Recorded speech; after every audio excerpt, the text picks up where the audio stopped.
दोस्तों, आज मैं आपके समक्ष एक विषय को रख रहा हूँ।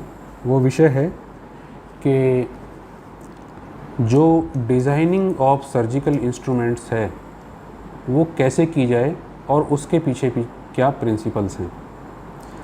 तो एंशियंट टाइम में, आज से करीब अगर हम ईसा से 1500 वर्ष पूर्व की बात करें या 1000 वर्ष पूर्व की बात करें, तो लगभग 3000 साल की ये एक कालखंड ये आता है, पुराना जो है वो।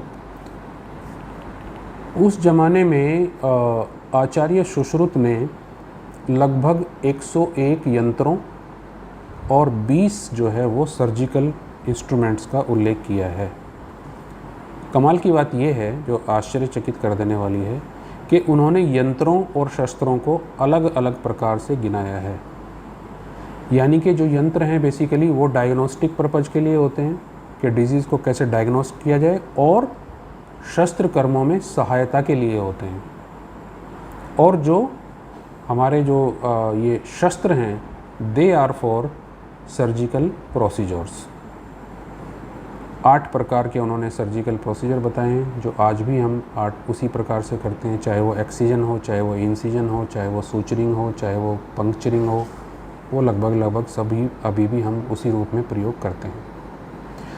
तो अब बात यहाँ पे ये आती है कि किसी भी डिजीज़ के डायग्नोसिस के लिए हम किस प्रकार से यंत्रों को डिजाइन करें। तो वहाँ पे आज मैं ये सुश्रुत संहिता से एक आपके समक्ष एक छोटा सा व्याख्यान रख रहा हूँ, प्रस्तुत कर रहा हूँ। तो सुश्रुत कहते हैं, जब हम मेटल की बात करते हैं कि मेटल उनकी कौन सी होनी चाहिए, तानी प्रायशो लोहानी भवंती, मीन्स के वो लौह धातु के बने होने चाहिए। लौह, जिसको कि हम स्टेनलेस स्टील कहते हैं, जो लोहा, जो बेस्ट जो आयरन है, स्टील आयरन, तो वो स्टील के बने हुए होने चाहिए। तानी प्रायशो लोहानी भवंती, जो प्राय मतलब मैक्सिमम हमको स्टील का यूज करना है, स्टेनलेस स्टील। तो आज भी मैक्सिमम जो इंस्ट्रूमेंट होते हैं सर्जिकल, वो स्टील के ही होते हैं। और इसके अलावा भी कुछ आजकल आने लगी है मेटल, जैसे टंगस्टन है, उसका भी यूज़ करते हैं।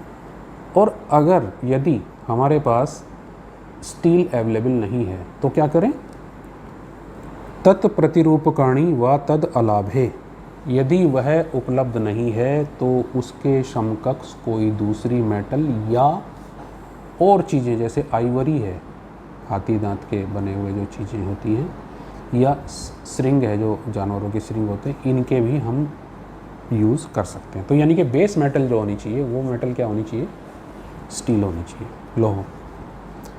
और लौह से मतलब केवल स्टील ही नहीं है, उसके अलावा भी जो बाकी मेटेलिक कंपोनेंट हैं, चाहे वो गोल्ड है, सिल्वर है, एल्यूमिनियम है, इसका यूज़ भी किया जा सकता है। लेकिन जो प्रिंसिपली है वो स्टील आयरन ही यूज किया जाना चाहिए। अब हमारे पास बेसिक क्या चीज़ें हैं, हम कैसे किसी चीज़ को डिज़ाइन करें। कोई भी रिसर्च होती है, कोई भी कार्य होता है, सबसे पहले उसकी एक नेसेसिटी होती है। हम एक हाइपोथेसिस डेवलप करते हैं कि हमको ये चाहिए, तो हमको ये कैसे बनाना है। तो इसके लिए सुश्रुत ने स्पेसिफिकली कुछ चीज़ें बताई हैं। उसमें एक जो चीज़ है वो ये है कि जैसे एक्सट्रैक्शन ऑफ फॉरेन बॉडी है, शरीर से कोई फॉरेन बॉडी को निकालना है, तो उन लोगों ने क्या ऑब्ज़र्व किया कि जंगल में जो एनिमल्स या बर्ड्स होते हैं, वो अपने जो उनके साथी होते हैं दूसरे एनिमल या बर्ड्स, उसके फॉरेन बॉडी को कैसे एक्सट्रैक्ट करते हैं। तो उसके आधार पर उन्होंने कुछ ऐसे इंस्ट्रूमेंट्स का डिज़ाइन किया जो विभिन्न एनिमल्स और बर्ड्स के माउथ के आकार थे। जैसे आप जानते हैं लॉयन फोर्सेप आजकल कहते हैं, क्रोकोडाइल फोर्सेप कहते हैं। तो इसी प्रकार से उनके मुंह पे देखिए, वो एक नेचुरल एक रिसर्च थी जिसको कि उन्होंने किया कि भाई ये ऐसे निकाल रहा है तो हम इसी तरीके का निकालें। फॉर एग्जांपल, मान लिया कोई फॉरेन बॉडी बोन में स्टक्ड है, तो वहाँ पे ज़्यादा हमको प्रेशर चाहिए, तो चौड़े मुंह का एक हमको इंस्ट्रूमेंट चाहिए, लाइन फोर्सेप्स यूज़ कर सकते हैं। एक बहुत डीप में कोई चीज़ गई हुई है जहाँ पे हमारे पास स्पेस नहीं है, तो हमको एक ऐसा इंस्ट्रूमेंट चाहिए जिसके आगे की जो ब्लेड होती है वो लंबी होनी चाहिए, बीक के जैसे कि जो हेरोन होते हैं उनकी जैसे बीक होती है, कंक जिनको हम कहते हैं, कंक पक्षी, उसकी चोंच के समान होना चाहिए, उसकी बीक के समान होना चाहिए, तो वो एक अलग कर सकते हैं।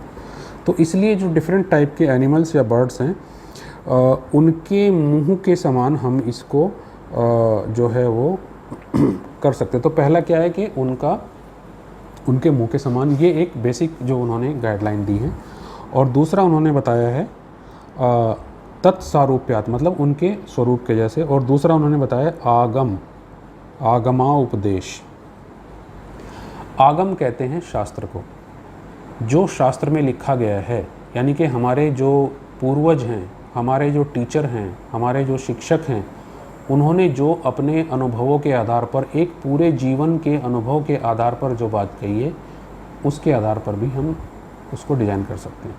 क्योंकि यदि हम काम करेंगे, एक लंबा समय लगेगा, तो हम अपने जो सीनियर्स हैं, हमारे जो पूर्वज हैं या शिक्षक हैं, उनके अनुभवों का लाभ हम लोग ले सकते हैं। तो उनके अनुभव हमारे लिए पथ प्रदर्शक सिद्ध होंगे।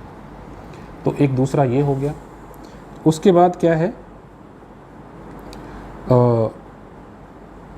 तो आगम कहते हैं शास्त्र को। इसके बाद है उपदेश। तो उपदेश का मतलब ये होता है कि जो हमारे सीनियर्स हैं, वृद्ध लोग हैं, ज्ञान से वृद्ध हैं, एक्सपर्ट हैं, सब्जेक्ट के एक्सपर्ट हैं, वो जैसा बताते हैं, मतलब हमको कोई प्रॉब्लम अगर आती है तो हम उनसे पूछते हैं कि ये प्रॉब्लम आ रही है हमको इस प्रकार से, तो वो हमको कहेंगे कि भाई ऐसा कर लीजिए, आप इस तरीके से बना लीजिए। तो उनके द्वारा जो प्रीचिंग्स हैं, जो टीचिंग हैं, उनके आधार पर भी हम ये डिज़ाइन कर सकते हैं। तो ये एक और कारण यहाँ पे उन्होंने बताया।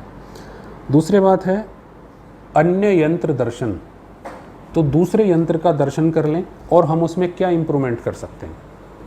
जैसे पहले जो हमारे पास जो स्कोप्स होते थे वो रिजिड होते थे पुराने टाइम में।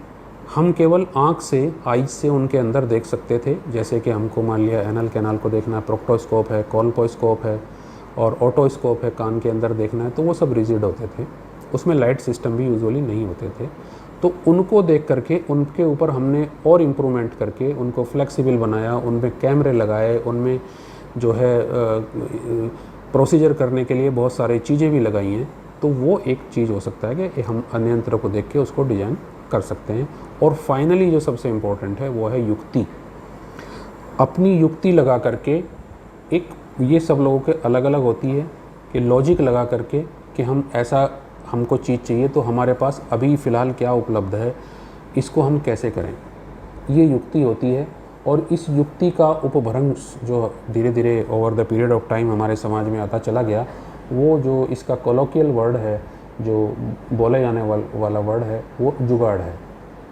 तो हम हंसते हैं उस पर, लेकिन उसमें हंसने की कोई बात नहीं है, क्योंकि हमारे यहाँ के लोग बहुत कम रिसोर्सेज में बहुत अच्छी अच्छी चीज़ें बना डालते हैं। आपने देखा होगा कि आज इसरो एक अलग ही लेवल पर पहुंच चुका है। मतलब हम लोग बहुत लिमिटेड रिसोर्स में बहुत अच्छी अच्छी चीज़ें डिज़ाइन कर लेते हैं, बना लेते हैं। तो इसको कहते हैं युक्ति।